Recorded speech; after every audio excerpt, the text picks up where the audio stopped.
جی السلام علیکم جی، بڑا نازک موضوع ہے۔ اس کے اوپر گفتگو کرنے سے پہلے میں پہلے اپنے ایمان کی گواہی دے دوں کہ میں نبی کریم صلی اللہ علیہ وآلہ وسلم کے آخری نبی ہونے پہ اسی طرح ایمان رکھتا ہوں جس طرح مجھے یہ یقین ہے کہ باہر سورج نکلا ہوگا، اور اس کے بارے میں کوئی دوسرا شک نہیں ہے۔ اور میں نے بڑے بڑے علماء کرام کے ہاں جو ہے وہ زانو تلمس بھی طے کر رکھا ہے، ان کے قدموں کی خاک جو ہے وہ بھی چھانی ہے، تو اس لیے میرے اوپر کوئی فتویٰ نہ ڈالا جائے۔ لیکن ایک موضوع ایسا ہے کہ اس کے اوپر بات کرنا بہت ضروری ہے۔ ایک انتہائی غیر ذمہ دار جرنلسٹ ہیں، اینکر بھی رہے ہیں، ان کی ایک ٹویٹ ہے جس کا عکس مجھ تک پہنچایا گیا۔ ویسے انہوں نے مجھے بلاک کیا ہوا ہے، اور احتیاطاً جو مجھے بلاک کرے میں بھی اسے بلاک کر دیتا ہوں، بھلے وہ وریدہ فاروقی ہو، بھلے وہ صدوق سید ہو، ٹھیک ہے۔ تو جو مجھے پتہ چلے کہ انہوں نے مجھے بلاک کیا ہوا تو میں پھر اس کو بلاک مار دیتا ہوں، ڈبل بلاک ہو جاتا ہے دونوں سائڈ سے، تو پھر کوئی تجدید وفاق کا امکان نہیں رہتا، ٹھیک ہے۔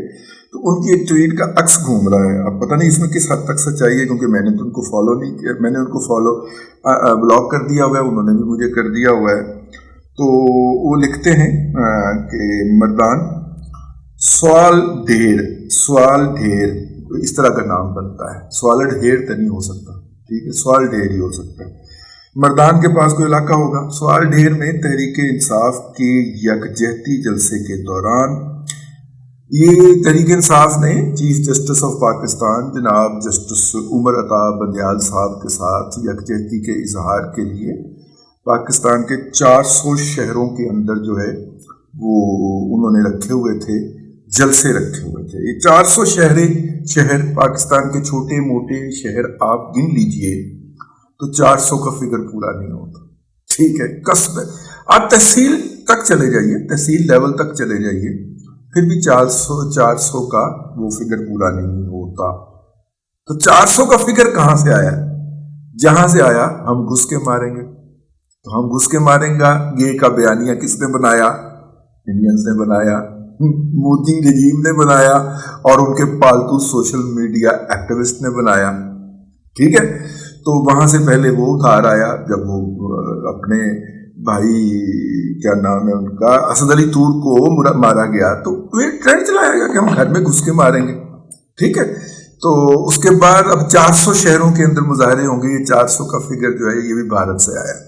تو میں نے جو آپ کو پہلے بات کہی تھی کہ بی جے پی کی سوشل میڈیا ٹیم اور پی ٹی آئی کی سوشل میڈیا ٹیم ایک دوسرے کے ٹرینڈز کو، ایک دوسرے کی باتوں کو سپورٹ اور پرموٹ کرتے ہوئے آپ کو ننگے نظر آتے ہیں اگر آپ تھوڑا سا بھی زور دیں اپنے دماغ کے اوپر اور اپنی نگاہوں کے اوپر، ٹھیک ہے۔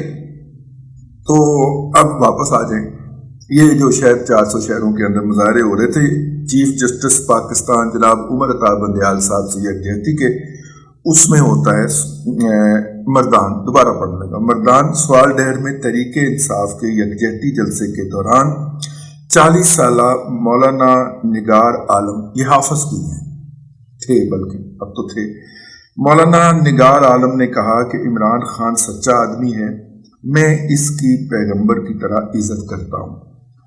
اشتعال پھیلا، پولیس آئی، علماء سے مذاکرات شروع ہوئے، اسی دوران لوگوں نے نگار کو لاتوں، مکوں اور ڈنڈوں سے مار مار کر ہلاک کر دیا۔ صدوق سید صاحب کے اس ٹویٹ کے بعد پھر پی ٹی آئی سرگرم ہوئی اور انہوں نے کہا کہ انہوں نے عمران خان کے بارے میں نہیں کہا، پی ٹی آئی کی سوشل میڈیا ٹیم نے ہر اس طرح کی پوسٹ کے نیچے جا کے لکھا، مبشر زیدی صاحب کی امامت میں وہ ایکٹیو ہوئے، اور انہوں نے اتنا پریشر کریٹ کیا کہ طلعت حسین اور مجھ سمیت تمام لوگوں کو جنہوں نے یہ ٹویٹ شیئر کی تھی یا اوپر کوئی کہا تھا، کوئی مطلب شیئر کرنے کی بھی شرط کی تھی، اس کو اسے وہ کرنا پڑ گیا، ڈیلیٹ کرنا پڑ گیا کہ جناب یہ تو بہت بڑا ہو گیا۔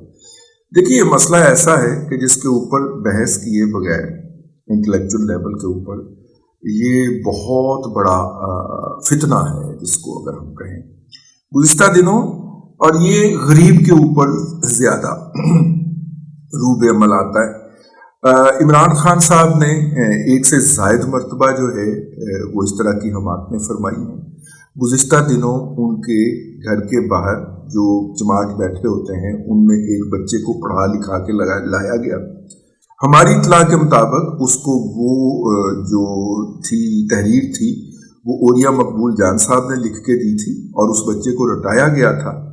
وہ جس نے نبی کریم صلی اللہ علیہ وسلم کے والدین کے بارے میں بکواس بکی، اس بچے نے، وہ تحریر تھی اوریا مقبول جان کی. تو اس کے بعد اس بچے کو رٹایا گیا اور پھر وہ بات کر دی گئی. جب وہ بات کر دی گئی اور ہلکے سروں کے اندر جب اس کے اوپر گفتگو شروع ہوئی کہ یہ کیا کہا گیا ہے، تو پھر احمقوں کو اندازہ ہوا کہ ہم تو حماقت کر بیٹھے ہیں. پھر اس سے دوڑ لگائی، اور پھر اعجاز چودھری جو تھے، وہ آپ کو پتہ ہے نا اس طرح کے ہر موقع کے اوپر وہ سامنے آ جاتے ہیں. انہوں نے کہا کہ وہ تو بچہ تو مکلف ہی نہیں تھا، اس کے اوپر تو نماز بھی فرض نہیں ہوئی، اس لیے اگر اس نے یہ کوئی حماقت. بھائی وہ الفاظ چیخ چیخ کے کہہ رہے ہیں کہ اس بچے کو رٹایا ہے، اور رٹایا جو ہے وہ کسی مکلف نہیں رٹایا. تو اگر وہ بچہ مکلف نہیں ہے تو اس کو رٹانے والے، اس کو موقع دینے والے یہ بکواس کرنے کا، اور اس کے اوپر تالیاں بجانے والے اور اس پہ خوش ہونے والے تو مکلف تھے نا. ٹھیک ہے نا.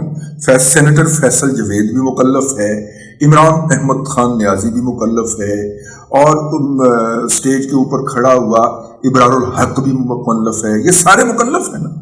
تو انہوں نے جو اس کے اوپر تالیاں بجائی ہیں یا اس کو انڈورس کیا ہے یا اس کو اپریشیٹ کیا ہے، یہ بھی تو نہیں ہونا چاہیے تھا. لیکن اس کے بعد انہوں نے دوڑ لگا دی. تو یعنی کہ مسئلہ یہ ہے کہ یہ اگر گستاخی کوئی لاچار اور غریب آدمی کرتا ہے تو اس کو تو پکڑ کے مار دو، اور اگر عمران احمد خان نیازی کرتا ہے تو اس کے اوپر داڑ واٹ جاؤ، چپ کاٹ جاؤ.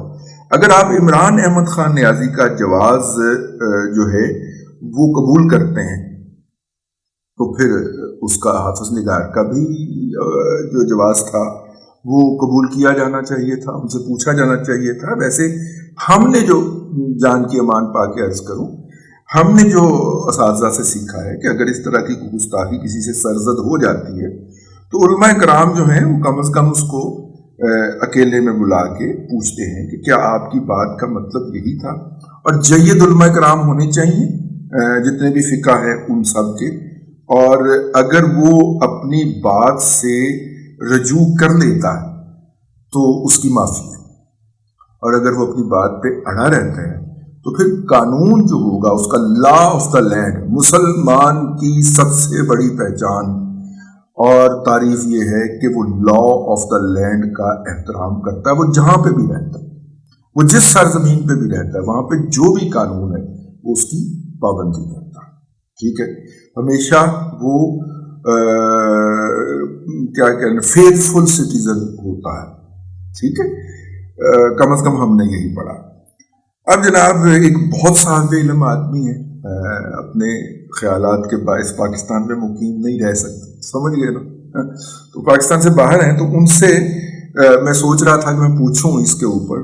تو میرے پوچھنے سے پہلے ہی انہوں نے ایک تحریر بھجوا دی، اور نام میں ان کا احتیاطاً نہیں لے رہا کیونکہ میں نے ان سے اجازت نہیں لی، لیکن میں تحریر ضرور آپ کے گوش گزار کرنا چاہوں گا.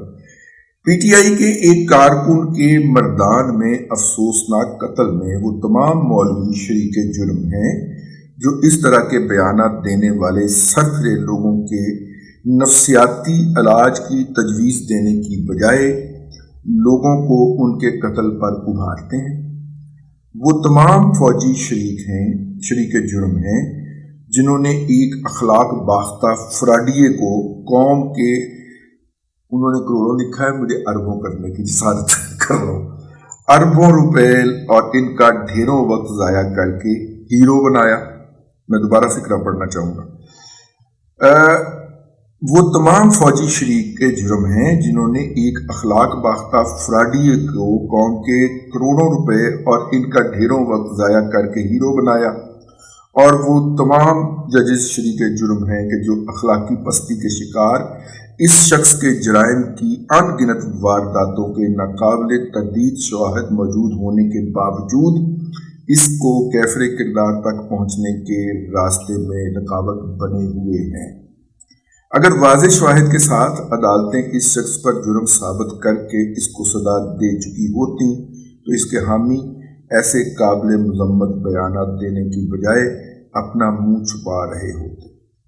دیکھیے یہ جو ہے یہ 4 5 6 واقعات جو ہے ایک لائن میں ہو گئے، اب ریسنٹ پاسٹ میں ہوئے، ذہن میں تازہ ہیں۔ سیالکوٹ کے اندر ایک بدھ مت سے تعلق رکھنے والے سری لنکا کے ایک بندے نے، جو کہ یہاں پہ مقیم تھا اور وہ کوالٹی کنٹرول کے لیے تھا، چونکہ ایکسپورٹر جو ہم ایکسپورٹ کرتے ہیں وہاں سے وہ بنا کے، تو جو امپورٹر ہے ہمارا امپورٹر یعنی کہ وہاں پہ ہمارا بائر جو ہے، اس نے شرط لگائی کہ جناب یہ بندہ یہاں پہ بیٹھ کے کوالٹی چیک کرے گا۔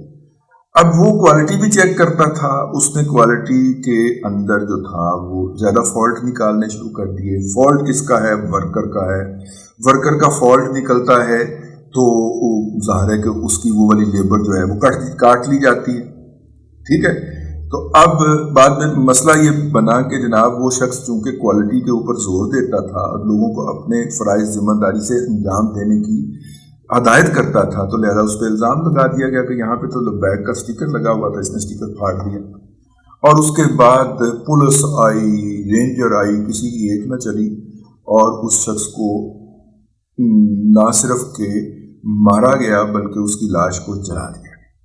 پھر دوسرا واقعہ ہوتا، اور دوسرا واقعہ جو ہے وہ ہوتا ہے اللہ آپ کا بھلا کرے ننکانہ صاحب کے اندر، اور وہاں پہ جناب اس ننکانہ صاحب والے واقعے کے اندر کوئی شخص جو ہے اس کے اوپر جو ہے وہ تشدد کر کے اس کو مار دیا جاتا ہے، کیونکہ کہا جاتا ہے کہ اس نے نبی کریم صلی اللہ علیہ وسلم کی شان کے اندر گستاخی کی تھی۔ وہاں پہ بھی یہی جو تھے یہ اپنا لبیک والے ہی تھے۔ تو بعد میں پتہ چلتا ہے کہ نہیں جناب وہ بیسیکلی تو زمین پہ قبضے کا معاملہ تھا، اور زمین پہ قبضہ کرنا تھا تو وہ ہو نہیں پا رہا تھا، تو وہ شخص رکاوٹ تھا، تو لہذا اس کے اوپر توہین مذہب کا الزام لگا دیا گیا۔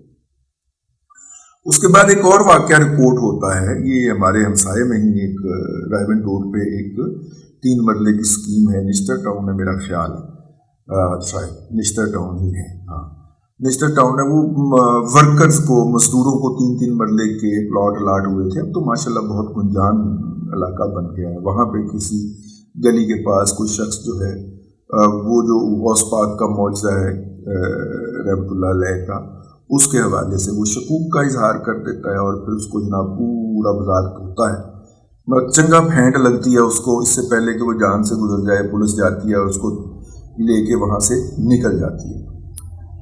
اور اس سے پہلے وہ جو فیصل آباد کے اندر جو ہے وہ ایک خاتون جو ہے وہ حماقت فرما دیتی ہے، نفسیاتی مریضہ ہے، ہونا چاہیے اس کو، تو اس کے اوپر لوگ حملہ آور ہو جاتے ہیں کہ جناب یہ تو اس نے نبوت کا دعویٰ کر دیا۔ وہ ویڈیو بھی ایسی بنا چکی ہوئی ہے۔ ویسے یار آپس کی بات ہے، یہ جو گوہر شاہی کا خلیفہ ہے وہ بد زبان گھٹیا بدبودار شخص جو ہے، جو نبی کریم صلی اللہ علیہ وسلم کی ذات کے اوپر بہتان باندھتا رہتا ہے، چوتھے دن جو ہے وہ کوئی نہ کوئی دھمکی امیز ویڈیو اپلوڈ کرتا ہے۔ کبھی اس کی طرف بھی نظر ڈال لیا کریں، کوئی لندن بھی چلا جائے مجاہد، جا کے اس کو بھی ٹھکانے لگائے، وہاں تک نہیں جاتے آپ، ٹھیک ہے۔ خیر یہ ہے جی، میرا مطلب ہے کہ یہ ایک افسوسناک صورتحال ہے جس کے اوپر کسی نہ کسی طور پہ بند باندھنا بہت ضروری ہے، کیونکہ آپ اپنے الٹیریئر موٹو کے لیے کسی کے اوپر بھی الزام لگائیں کہ اس نے توہین مذہب کی ہے، اور خود ہی آپ اس کے اندر استغاثہ بنے، خود ہی جناب وکیل بنے، خود ہی جج بنے، اور موقع کے اوپر سزا دیں۔ یہ جو نعرے لگے ہیں نا پچھلے 10 سال، اور ہماری فوج نے اس کو بڑا پروموٹ کیا ہے کہ وہ کیا سر تن سے جدا والے نعرے جو لگے ہیں، میں دہرانا نہیں چاہ رہا، تو اس کے بعد جو ہے اتنی شدت پسندی آئی ہے کہ ہم کسی کی جان کا حق جو ہے اسے حق ماننے کے لیے تیار نہیں ہیں۔ اگر اس نے وہ گستاخی کی ہے تو پاکستان کے قانون کے اندر اس کی سزا مقرر ہے، اس کو قانون کے کٹہرے میں لایا جائے اور وہ سزا دی جائے، ٹھیک ہے۔ تو اس لیے یہ بہت ضروری ہے کہ اس طرح کے لوگوں کو جو ہے وہ کوئی تو بولے اس کے خلاف، کہ اس کے اوپر بات ہونی چاہیے۔ یہ توہین مذہب کا قانون جو ہر ناجائز فروش اور ہر قبضہ گروپ کے ہاتھ جو ہے وہ ایک ہتھیار کے طور پہ آ گیا ہے، اس کو واپس کیسے چھین کے ریاست کو دیا جائے. تکلیف ہے، ایک دکھ ہے. اگر اس شخص نے گستاخی کی تھی تو پھر بھی لا آف دا لینڈ موجود تھا، اس کو قانون کے تحت قانون کے مطابق سزا ہونی چاہیے تھی. یہ کوئی اس کا جواز نہیں. اور مرنے والا بھی پی ٹی آئی سے تعلق رکھتا تھا اور وہ پی ٹی آئی کی سٹیج کے اوپر تقریر کر رہا تھا، اور مارنے والے بھی پی ٹی آئی کے ہارڈ کور فالوورز تھے اور انہوں نے اس کو مارا ہے. لیکن سوچنے کی بات یہ ہے، یہ ساری حماقتیں پی ٹی آئی کے پلیٹ فارم سے کی ہوئی تھی. اب تک کے لیے اتنا ہی. اگلے ولاگ کے اندر پھر آپ کی خدمت میں حاضری ہوگی. اللہ تبارک و تعالیٰ آپ کو آسانیاں عطا کرے اور آسانیاں خلق خدا میں تقسیم کرنے کی توفیق عطا کرے.